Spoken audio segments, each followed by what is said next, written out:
تو پھر ٹرین کے ذریعے ہماری حاضری ہوئی باب المدینہ کراچی اور آپ کی بارگاہ میں حاضر ہوئی، تو وہ جن جو ہے وہ مسلمان بھی ہو گیا اور آپ نے اس کا نام بھی تجویز کیا تھا غلام غوث، اور اس نے وعدہ کیا تھا کہ پنجاب جا کر جو ہے میں اس کو نعیم کو چھوڑ دوں گا، تو الحمدللہ اس نے چھوڑ دیا تھا۔ الحمدللہ چھوڑ دیا تھا۔ اچھا، اب یہ ارشاد فرمائے کہ جن نے بتایا کہ امیر سنت کراچی آ چکے ہیں، تو یہ ان کو کیا غیب کا علم ہوتا ہے جنات کو، یا اس جنات کے متعلق کہ ان کو غیب کا علم ہوتا ہے؟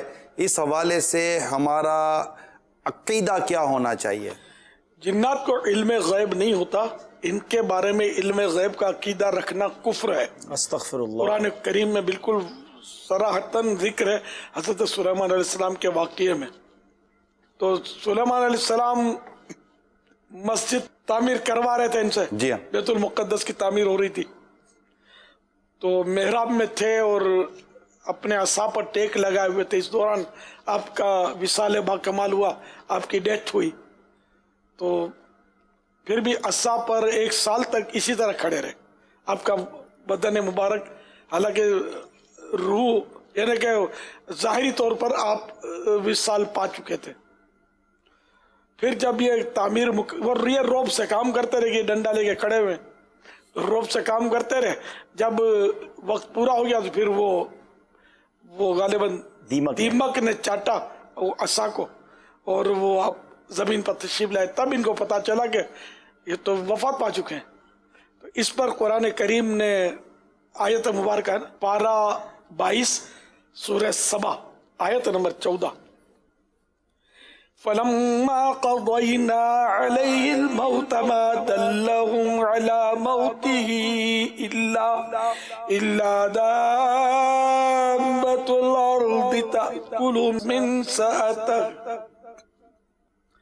فَلَمَّا خَرَّ تَبَيَّنَتِ الْجِنُّ أَن لَّوْ كَانُوا يعلمون الغیب ما لبثوا فی العذاب المہین۔ ترجمہ کنز الایمان۔ پھر جب ہم نے اس پر موت کا حکم بھیجا، جنوں کو اس کی موت نہ بتائی مگر زمین کی دیمک نے کہ اس کا عصا کھاتی تھی۔ پھر جب سلیمان زمین پر آیا، جنوں کی حقیقت کھل گئی۔ اگر غیب جانتے ہوتے تو اس خواری کے عذاب میں نہ ہوتے۔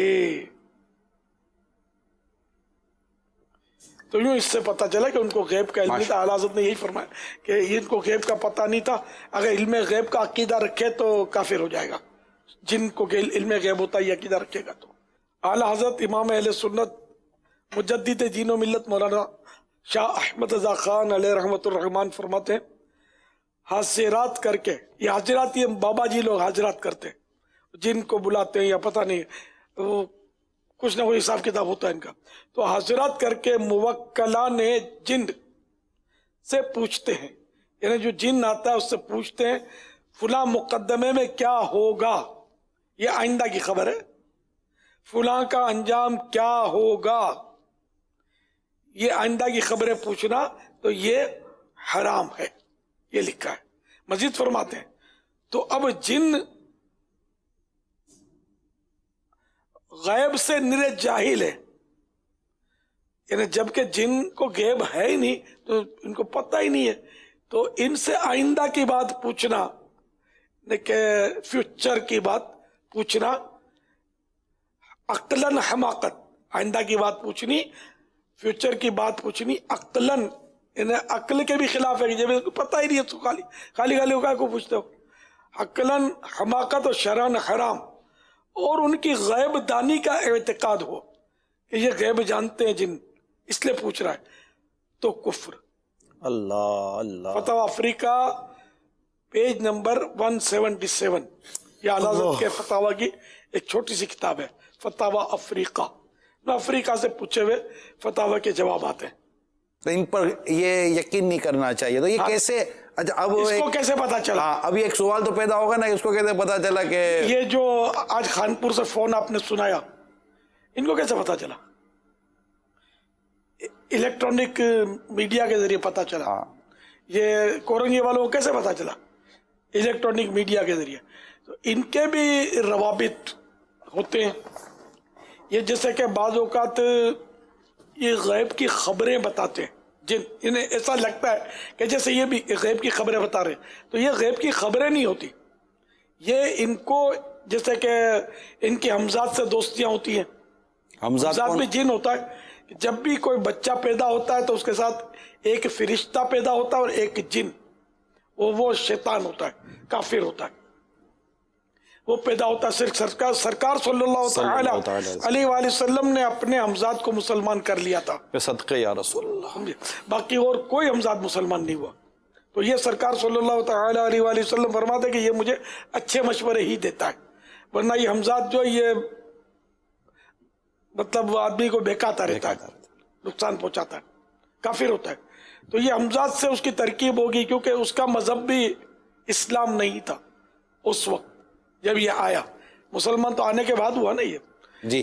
تو اس طرح کے روابط ہوں گے. تو یہ ایک دوسرے سے اس نے معلومات کی ہوگی کہ میں نے اس کی کیسٹ سنی ہے اور مجھے اچھی لگی، اس سے ملنا ہے. یار یہ کہاں ہے؟ تو بولا کل دبئی کل تک تھا اور آج کراچی پہنچ گیا. ہو سکتا ہے اس طرح کا اس نے ہمزاد نے کہا ہوگا. علم غیب کا سوال ہی نہیں ہے. علم غیب کا عقیدہ رکھنا کفر ہے ان کے بارے میں. صلو علی الحبیب صلی اللہ علیہ وسلم. موضوع کے اوپر گفتگو ہو رہی ہے تو مجھے بھی ایک امیر اہل سنت کا بہت پرانا واقعہ یاد آیا کہ عصر کی نماز کا وقت تھا. کسی شخص کو، نوجوان شخص کو فیضان مدینہ میں لایا گیا اور وہ بہت چیخیں مار رہا تھا. تو اس وقت میں وضو کر رہا تھا. عصر کی جماعت ہوئی. جماعت کے بعد جو ہے وہ امیر اہل سنت آپ ملاقات فرماتے تھے. تو آپ ملاقات فرمانے والی جگہ پر تشریف لا رہے تھے تو راستے میں وہی شخص لیٹا ہوا تھا اور چیخیں مار رہا تھا، کروٹیں بدل رہا تھا، منہ سے جھاگ نکل رہا تھا اور دو شخص اسے اس ایک کو اٹھا کر لائے تھے. اب امیر اہل سنت نے الحمدللہ دم وغیرہ کیا اور اس کی چیخیں نکلی. یہ میں نے اپنی آنکھوں سے دیکھا ہے اور بہت مطلب تقریباً پرانی بات ہے، کم سے کم 20 سال پرانی بات ہو گئی. تو امیر اہل سنت نے دم کیا اور دم کرنے کے بعد اس شخص میں الحمدللہ پہلے جیسی معاملات شروع ہونا ہو گئے اور وہ الحمدللہ اپنے پیروں پہ کھڑا ہو کر گیا. اور امیر اہل سنت نے یہ ارشاد فرمایا تھا کہ اس میں آصف ہے. میرا نام محمد حسن طارق ہے. میں راولپنڈی دارالمدینہ میں پڑھتا ہوں. امیر اہل سنت کی بارگاہ میں میرا یہ سوال ہے کہ آپ جب چھوٹے تھے تو آپ کو جنوں سے ڈر لگتا تھا اور ہم بچوں کو جب جنوں سے ڈر لگے تو ہم کیا کریں؟ جن کو تو ڈر کے مارے ہمارے یہاں میمنی میں گھر میں ماما بولتے تھے، دوستوں میں ماما، جن ماما. پہلے جن ماموں، کسی کو پتا ہے پہلے ماموں بولتے تھے جن کو، یعنی خوشامد کے طور پہ. اچھا کہ تنگ نہ کرے وہ. ہاں خوشامد کے طور پہ. چندہ ماموں تو ڈر لگنا تو ظاہر ہے کہ فطری چیز ہے، آدمی کو ڈر تو لگتا ہے. ابھی یہ خامخواہ جھوٹ بولنا کہ ڈر نہیں لگتا، ڈر تو لگتا ہے. اچھا کوئی ایسی ان یوزول چیز ہونا شروع ہو جائے، کمرے میں بندہ سویا ہے، کوئی دروازہ کھلے بند ہو جائے، لائٹ کھل جائے، یا کوئی ایسا لگے کہ کچھ آ گیا ہے، تو اب ایسی صورت میں کرنا کیا چاہیے؟ مطلب کوئی پڑھنے والا وظیفہ بھی تو بتائے نا. آج تو کئی لوگوں کو بہت کچھ لگتا ہے سونے میں ہوگا، تو تھوڑا بتا بھی تو. ایسا ہو تو چادر کو منہ پہ ڈال کر سو جائے. نہیں اندر